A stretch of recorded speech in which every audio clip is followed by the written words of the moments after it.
こんにちは。仕事に役立つ文房具のセレクトショップ10の仕事道具店の店長10です。今日は2024年1本目ということで、今まで使っていたノート類の見直し整理をしていきます。改めまして明けましておめでとうございます。新年というと手帳を新調する方も多いんじゃないかなと思います。私は思い立ったが吉日みたいな、今からやりたいっていうタイプなので、日付がね入っているタイプの手帳を使うことはね、ここ数年ないかなという感じ。日付があると検索しやすかったりとか、毎日ね見る習慣がつけやすかったりとか、スケジュール管理はもちろんねしやすいんですけど、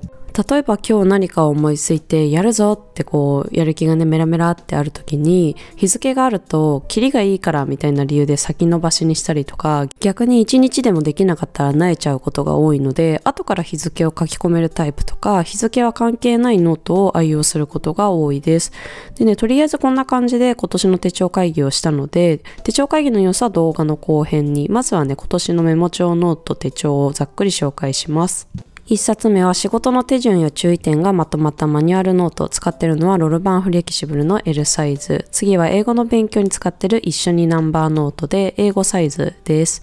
あとは仕事の管理をメインでしようと思っているパピエティグルのプロジェクトプランナーノート英語サイズ。たまにカフェに持って行ってアイデアを練ったり頭の中を整理するのに使うつくし文具店のつくしノート。万年筆の練習2度始めてハマった日記帳 MD ノートジャーナル1日1ページ。私の夢である海外暮らしのための情報収集ノートニトムズからスタロジーノートです。最後にちょこちょこタスクを管理するニーモシネメモパッド A8 サイズ。手帳会議の結果、この7冊をいい感じに使っていこうと思います。ではこの後手帳会議の様子とノートの詳細を紹介していきます。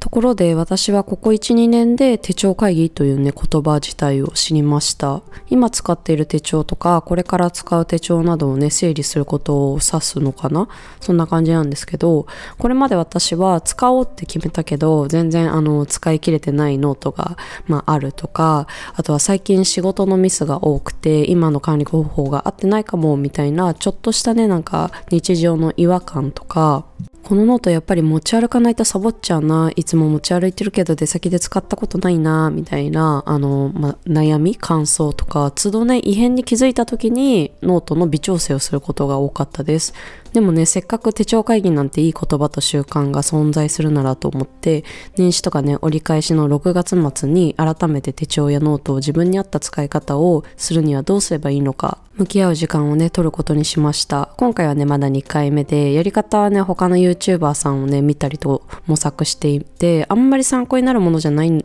のかなとは思うんですけど、自分のね未来の自分のための備忘録として残しておきます。ということでね、まず現在使っている手帳、ノート、メモ帳をあちこちから全部集めてきて、使用目的、使用頻度、使えているかどうかの3点を付箋に書き出して一冊一冊に貼り付けます。身の回りのものを整理するときも目的、頻度、実際に使えているかとかっていうね軸で評価をしてあげると、どこにどうしまうかっていうのを決めやすくてね、おすすめの切り分け方です。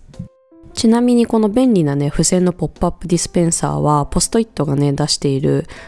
アイテムで、本体に結構重みがあるような作りになっていて、専用のね蛇腹状にのり付けされた付箋紙を入れると片手でパッと付箋を取り出すことができます。当店では取り扱ってないので概要欄に詳細貼っておきます。ちょっとねお値段するのと、わざわざ購入しようって調べたりしにくいアイテムかなと思うので、付箋をねよく使う人にプレゼントとかしたら結構喜ばれそうだなと思います。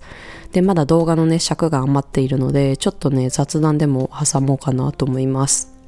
皆さんは今年の目標を決めましたか？私は2020年ぐらいから A4 用紙に年始にね目標を書いていて、気がついたことがあったのでちょっと共有したいなと。まずね、克服したいこととかやった方がいいんだよなって分かってること、自分が現状マイナスの状態にあって克服してゼロまたはちょっとでもプラスに持っていきたいと思ってることは目標未達。そしてね、毎年似たようなことを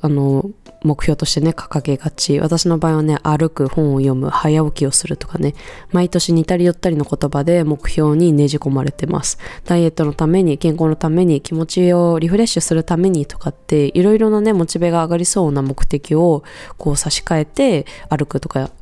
ったりとかね、あとご褒美を設定したりとかやるんですけど、毎年うまくいかないんですよ。今年は5回目の目標決めということもあって、もう得意をね、伸ばすことにしました。苦手なのは30日チャレンジっていうのでね、短期間だけ、モチベを保つことにしました。もしね、毎年目標達成できないよって人はね、マイナスをゼロにする方じゃなくて、プラスをさらにプラスにする目標どうでしょうかという提案でした。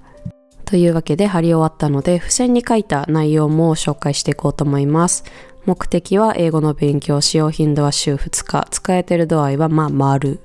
このノートはページの最初に目次を作ることができて、各ページにね、ページ番号が入ってます。番号が斜めに入ってるので、縦でもね、横でも使えるようになってます。英会話のたびにね、ちゃんと使ってはいるんですけど、全然ね、使いこなすまではできていない状態。次は自分用のマニュアルノート。使用頻度は月に1、2回ほど。使えてる度合いは丸。ネットショップ運営のために自分で決めた運用ルールとかシステムの使用方法などを最初はね、記入していました。このノートはリング穴部分にね、切れ込みがページ側に入っていて簡単に入れ替えができます。後でね、ページの順番を変えられるのですごく便利。ルーズリーフみたいに本体がね、大きくない通常のリングノートみたいっていうのがね、お気に入りのポイントです。会社員を辞めてからは納税とか経理作業のこともよく書き込むようになりました。いつどうやっていくら納税したのか、記帳したのかとかね、そういうのをマニュアルより記録を残しておくために書き込むことが増えてきました。会社員時代はね、自分用マニュアルノートに助けられていたんですが、時代とともにね、ニーズが変わり始めたのかなと思います。次はオランダに関する情報を集めているノート。使用頻度は月1、2回。使えてる度合いはね、20丸。日々ね、暮らす中で、例えば日本の銀行口座って海外に行っちゃったらどうなるんだろうとか、NISA はどうしてんだろうみたいな思いついたことをね、メモって後で調べてまとめてます。次はプロジェクト管理と知見の保管用手帳。使用頻度は理想は毎日だけど実際は月に3回。使えてる度合いは三角。案件や施策など1ヶ月以上準備にかかるものをプロジェクトと呼んで、それぞれのね、トゥードゥとかスケジュールとか担当さんの連絡先などなどをまとめています。立て込んでる時はね、めっちゃ使うし、立て込んでない時はもうたまに見る程度になってきてしまいました。すいません、鼻が詰まってていつも以上に滑舌が悪いんですが、字幕も入れてますので、聞き取れなかったらそちらオンにしてください。こちらは外出時にね、書き込んでいるノートで、なんとなく不安だなとかっていう気持ちとか、焦ってる時に使っています。この気持ちを言語化したいなんて時に、このノートとペンを持ってね、カフェに行くんですけど、はかどる。すごくいいんですよね。でもね、このノートこの前ラスト1ページを使い切ってしまったので、どっちにしろ変えないとなという状況。こちらは目的がちょこちょこタスクの管理。使用頻度は毎日。使えてる度合いは20丸です。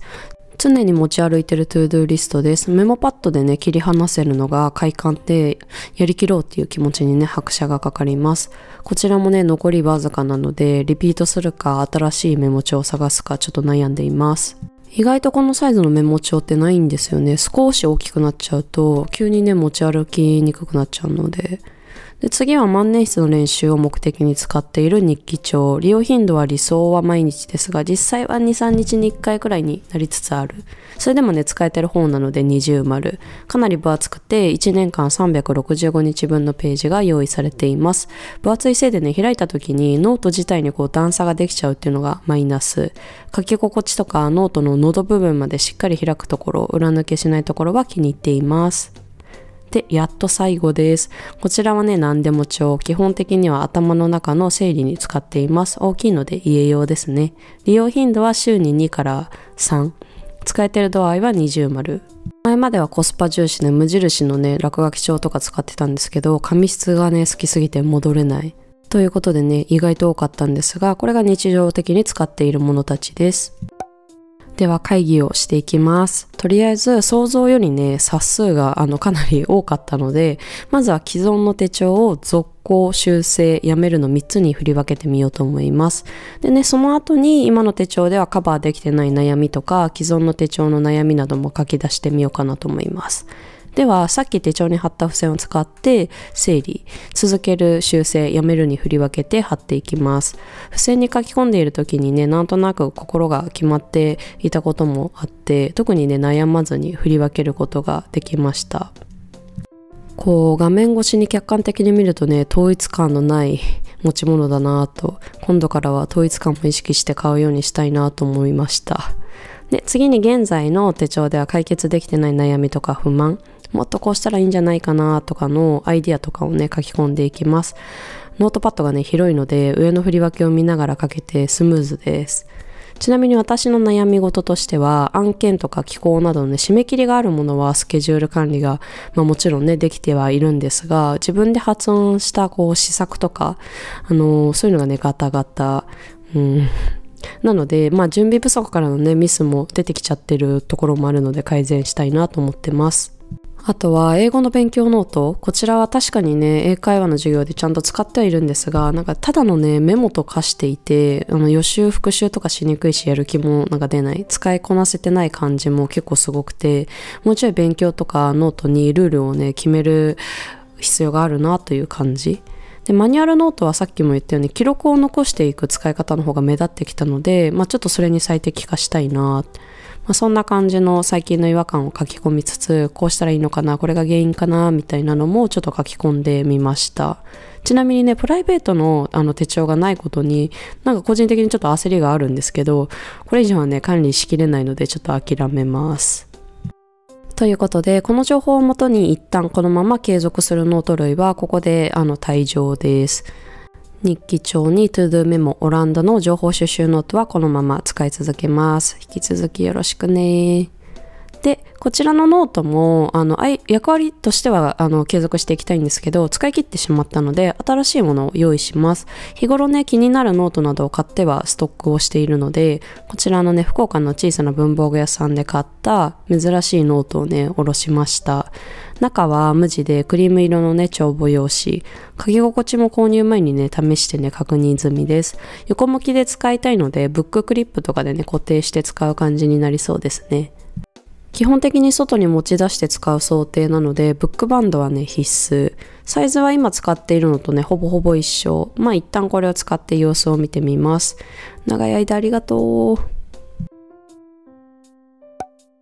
あとは使い方に修正が必要なもの。どんな修正を加えるかを決めていきます。英語の勉強ノートは使用ルールを決めて予習復習もしやすくしていくことにしましょう。簡単にはね、思いつかないので情報収集から必要そうです。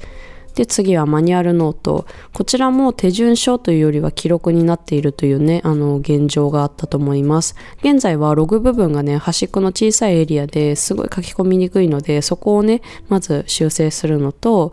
やり方が分からず放置している作業がね、まだマニュアル化できてないので、その辺はリスト化して潰していくことにします。問題はね、こちら、プロジェクト管理使っているんですけど、ちょっと暇になるとね、私が気が緩んで使わなくなっちゃう。そういう時にお店の施策とか考えないといけないのになかなかできないっていう課題がありました。なのでね、修正に入れてたんですが、やっぱり思い切ってこちらの使用はストップ。で、またね、これが役立てそうな目的や課題が出てきたら復活させるとして、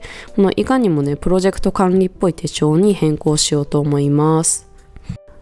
こちらのノートは開くとね、プロジェクト名が書き込めるようになってますが、いろいろ書き込むのでこの辺はスキップ。次に目次が作れるフォーマットが入っています。いろいろなね、プロジェクトとか案件を書き込むので、探しやすくて良さそう。しっかりね、埋めていきたいなと思います。そして年間スケジュール。これで周年イベントとか季節イベントなどを先にね、予定入れることができると思います。